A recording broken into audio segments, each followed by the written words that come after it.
गुरु प्यारी साध संगत जी, आज फिर से एक सुंदर सी साखी आप सभी को सुनाने जा रही हूँ। गुरु प्यारी साध संगत जी, सेवा का तरीका क्या है? इस लॉकडाउन में, इस मुश्किल भरे वक्त में अपनी अपनी सेवा हम कैसे अदा कर सकते हैं? कोई कहीं जा नहीं पा रहा, कोई आ नहीं पा रहा, फिर भी हम सेवा कर सकते हैं। और कैसे कर सकते हैं? अपने जीवन में हम भूल जाते हैं, अपनी दिनचर्या की लाइफ में एक दूसरे की मदद करना भूल जाते हैं, या फिर कुछ लोग करना ही नहीं चाहते, सिर्फ अपने आप में बिजी रहते हैं। लेकिन अगर सब लोग ही ऐसे सोच लेंगे तो किसी दिन जब ज़रूरत पड़ेगी समय पे, जो लोग एक दूसरे की सेवा नहीं कर रहे हैं, अगर उनको सेवा की ज़रूरत पड़ेगी और उनकी सेवा कोई ना करे तो क्या ऐसे काम चल पाएगा? अगर हम सब ठान ले मन में कि हम सब अपने अपने हिस्से की सेवा निभाएंगे, हमारे दिनचर्या की जो समय होता है उसी में ही हम रहते हुए अपनी अपनी सेवा का हिस्सा निभा सकते हैं। उसके लिए हमें अलग से समय निकालने की ज़रूरत नहीं है। जैसे सिमरन के लिए भी अलग से समय निकालने की ज़रूरत नहीं है। जो इंसान काम कर रहा है वो रास्ते में चलते चलते जहाँ पर भी हो, अपने काम पर हो, तभी भी वो सिमरन कर सकता है। उसी तरीके से सेवा भी है। आप कहीं भी हैं, काम करने जा रहे हैं, रास्ते से आ रहे हैं, कोई सामान लेने जा रहे हैं, आपके आसपास बहुत सी ऐसी चीज़ें होती हैं जिसे आप करके अपनी सेवा अदा कर सकते हो। और इस मुश्किल वक्त में तो बहुत ज़रूरी है कि आप एक दूसरे की सेवा करें। और किस तरह हम सेवा निभा सकते हैं, आज की साखी से जान पाएंगे। जो लोग कहते हैं कि मेरे पास पैसा नहीं है, मैं किसी की मदद नहीं कर सकता, वो भी हर किसी की मदद कर सकते हैं। सेवा का हक तो परमात्मा ने उसको भी बख्शा है। सेवा की कृपा हर बंदे पे की है, बस पहचानने की देर है और नीयत साफ होनी चाहिए। तो आइए गुरु प्यारी साध संगत जी, सुनते हैं आज की ये सुंदर सी साखी। ये कहानी है ममता की। ममता ऑफिस बस से आती जाती रहती थी। ये उसका रूटीन था। जब भी वो अपने ऑफिस जाती थी तो बस पकड़ के ही जाती थी और वापसी में भी बस से ही आती थी। उस दिन बस काफ़ी देर से आई। लगभग आधे पौने घंटे के बाद खड़े खड़े ममता के पैर दुखने लगे, पर चलो शुक्र था उसे बस मिल गई थी। देर से आने के कारण भी और पहले से ही बस काफ़ी भरी हुई थी तो उसको सीट नहीं मिल पाई। बस में चढ़ के ममता ने चारों तरफ देखा, सारी सीट भरी हुई थी, उम्मीद की कोई किरण नज़र नहीं आ रही थी। एक तो बेचारी सुबह घर से अपना सारा काम करके निकलती, ऑफिस में सारा काम करके थक गई थी, ऊपर से बस स्टैंड पे भी देर लग गई उसको, बस का इंतज़ार करते करते। पैरों में दर्द पूरे दिन का और फिर इंतज़ार का, और फिर ऊपर से बस के अंदर भी सीट ना मिली। अब तो उसको थकान और ज़्यादा महसूस होने लगी। तभी एक मज़दूर औरत ने आवाज़ लगा के ममता को अपनी सीट पर बिठा दिया कि मैडम आप यहाँ बैठ जाओ। ममता ने उसको धन्यवाद देते हुए उस सीट पर बैठकर राहत से सांस ली। लेकिन वो उस महिला की तरफ देख रही थी कि इसने मुझे सीट दी, अपनी सीट कैसे दे सकता है कोई? इसने भी तो टिकट के पैसे दिए होंगे। वो उस औरत को देखती रही पूरे रास्ते। वो महिला वही थी, मजदूर औरत, जो ममता के साथ बस स्टॉप पे खड़ी थी।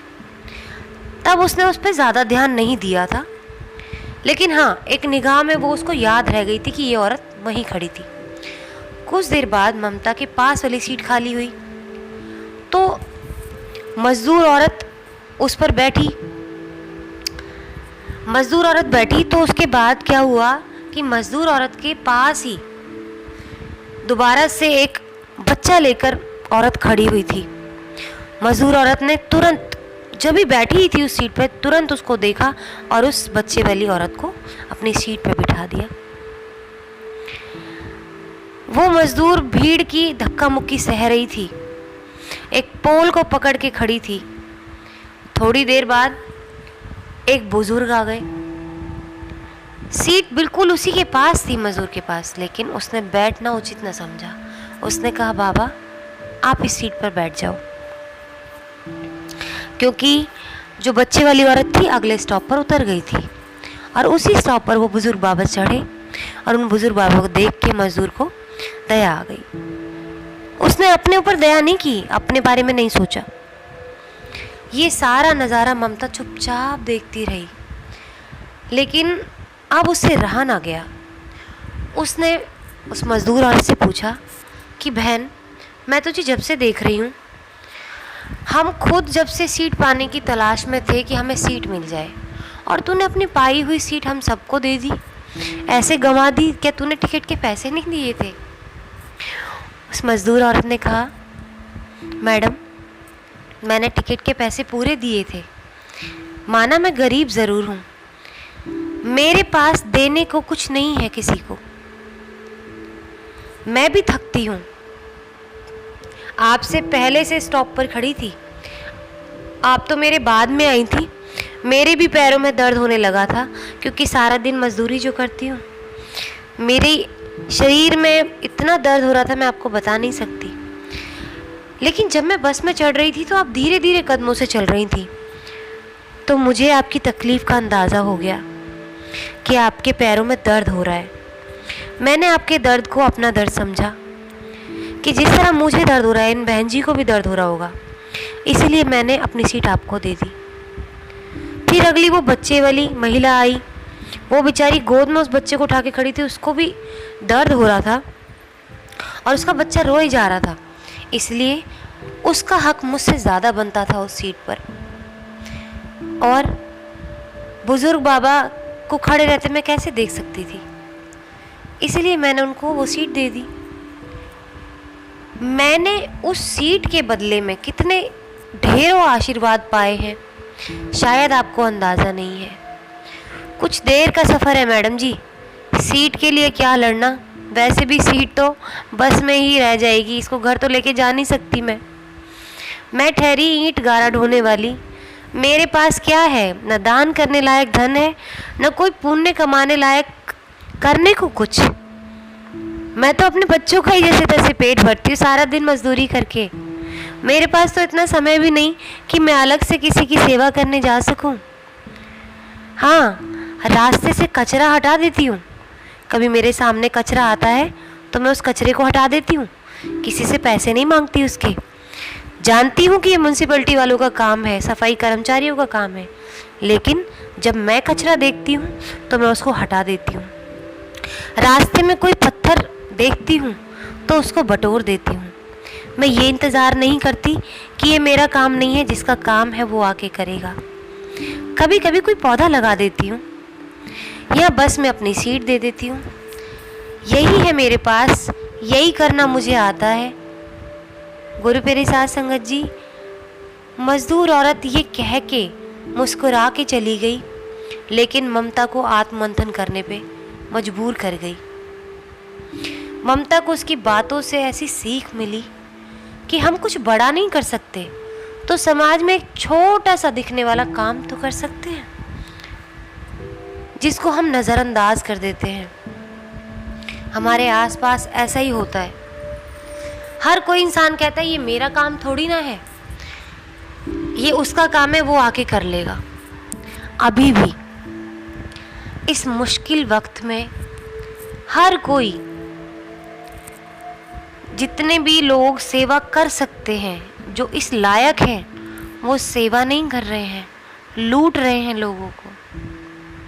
और वो ये सोचते हैं कि मैं अकेला थोड़ी ना हूँ जो ये धोखाधड़ी कर रहा हूँ या काला धन जमाखोरी कर रहा हूँ, और भी लोग तो कर रहे हैं, तो मेरे ना करने से ही क्या फ़र्क पड़ जाएगा।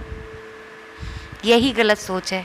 अगर आज आप किसी के साथ धोखाधड़ी नहीं करेंगे तो क्या पता आपसे प्रेरणा लेके दूसरे लोग अच्छा काम करें। जैसे अभी के आज के दिनों में ही एक नायक की बात कर रही हूँ, महानायक कह सकते हैं उसको, सोनू सूद जी के बारे में। कितने कितने अभिनेता हैं जो आगे बढ़कर आए। वो चाहते तो वो भी चुपचाप बैठ सकते थे, लेकिन मजबूरी में वो देवता बन के आए लोगों के लिए। उन्होंने ये नहीं सोचा कि कोई स्टार, कोई सुपरस्टार किसी की मदद नहीं कर रहा तो मैं ही करके क्या कर लूँगा। उस इंसान ने उस नेक इंसान ने आगे बढ़ के वो अपना हाथ बढ़ाया लोगों की तरफ कि उसकी पहल आज अपने देश में तो क्या विदेश में भी हो रही है। लोग चर्चा में उनको गिन रहे हैं कि किस तरह उस इंसान ने अपनी इंसानियत निभाई। तो कभी भी ऐसा मत सोचिए कि मेरे करने से क्या होगा। उस अकेले इंसान के करने से ना जाने कितने लोगों की जान बची। एक प्रेग्नेंट लेडी जो थी उसका बच्चे की जान बची। कितने लोगों को घर तक पहुंचाया, कितने लोगों को काम दिलाया, कितने लोगों को उन्होंने जो तड़प रहे थे बीच रास्ते में अपने घर वालों से मिलने के लिए, उनको अपने घर तक पहुंचाया। उस एक अकेले इंसान ने ना जाने कितने लोगों का किया। अगर सब लोग उनसे प्रेरणा लेके ये अच्छे अच्छे कदम उठाएं। हम सब बुरे की तरफ तो बहुत जल्दी कैच कर लेते हैं। क्यों? क्योंकि वो बहुत आसान रास्ता है कि वो अपना फ़ायदा करे, क्योंकि हमें फ़ायदा दिखता है उसमें कि वो नहीं कर रहा तो हम ही क्यों करें। लेकिन सब लोग ऐसा सोच लेंगे तो इस दुनिया से, इंसानियत पर से सबका विश्वास उठ जाएगा। और परमात्मा ने हमें इंसान इसलिए नहीं बना के भेजा कि इंसानियत से विश्वास उठ जाए। हमें अपने कर्म पूरे करने हैं, नहीं तो हमारी ज़िंदगी जानवरों से भी बदतर है अगर हम सेवा नहीं कर पा रहे हैं किसी की। तो अरे अपने हिस्से की तो सेवा कर लो। आप किसी के साथ अच्छा नहीं कर सकते, कम से कम बुरा तो मत करो। इस वक्त में ये काला धन जमाखोरी ये सब तो मत करो। किसी के साथ भलाई कर दो। वो ना जाने कितने जन्म जन्मांतर तक आपको याद रखेगा, कितनी दुआएं देगा आपको। और उस दुआ में इतनी ताकत है कि आज जो आप काला धन जमाखोरी से कमा रहे हैं, ना जाने उससे कितने करोड़ गुना परमात्मा आपको अच्छाई के लिए दे दे। तो आप अपने पेट भरने के लिए, ये लालच से पेट भर नहीं भरता कभी भी। अपने अपने हिस्से की सेवा करके चलो। आप रास्ते में आ रहे हैं तो आप किसी को 10 रुपये दे दो, किसी को दूध दे दो दुकान से खरीद के। कितने छोटे छोटे बच्चे बैठे होते हैं, मांगने वाले लोग बैठे होते हैं जिन्होंने क्या ना जाने कितने दिनों से खाना नहीं खाया। इस लॉकडाउन में कितनी मुसीबतें हो रही हैं, काम नहीं है, कुछ नहीं है, लोग ऐसे भूख से भी तड़प रहे हैं। तो हमारा फ़र्ज़ बनता है कि कोई, जब हम सामान लेने भी जा रहे हैं और कोई हमें ऐसा भूखा इंसान दिखे तो एक दूध की थैली उसको दे आओ, या उसको थोड़ा सा आटा दे आओ, या अपनी सब्ज़ी में से थोड़ी सी सब्ज़ी उसको दे आओ। या और नहीं कर सकते तो अपने घर में जो खाना आप बनाते हो कम से कम एक रोटी फालतू बनाओ और वो एक रोटी किसी को दे दो। ना जाने कितनी दुआएं आपको मिलेंगी। आपके घर में तो ना जाने कितनी रोटियां बचती होंगी, ना जाने बच्चे कितनी रोटियां बिगाड़ देते हो, कभी आपका मन नहीं करता होगा। तो कम से कम वो सोच के आप अपने घर से इतनी सेवा तो कर सकते हैं ना किसी की। अलग से तो कुछ नहीं करना पड़ रहा ना आपको कि आपका बहुत बड़ा नुकसान हो जाएगा। रास्ते में ना जाने कितनी चीज़ें दिखती हैं, आप उन सब कामों को करते हुए अपनी समाज सेवा का हिस्सा समझ के कर सकते हैं। तो ऐसे इस मुश्किल वक्त में अपने अपने हिस्से की सेवा निभाएं। मैंने पिछले कुछ दिनों से अपनी हर वीडियो में ये कहा है और पहले भी कहती आई हूँ कि हम सेवा का कोई भी रूप निभा सकते हैं। ऑक्सीजन के लिए पेड़ लगा सकते हैं, उनकी देखभाल कर सकते हैं। कितने रास्ते दिए हैं परमात्मा ने। आप करना चाहो तो सही, एक कदम तो बढ़ाओ। आप एक कदम बढ़ाएंगे तो क्या पता और लोग भी आपसे सीखेंगे। और आप एक पेड़ लगाएंगे तो ना जाने वो कितनी ऑक्सीजन फैलाएगा, उसके बीज और ज़्यादा पेड़ फैलाएंगे तो वो कितने लोगों की जान बचा सकता है, वो आपके द्वारा लगाया गया एक पेड़।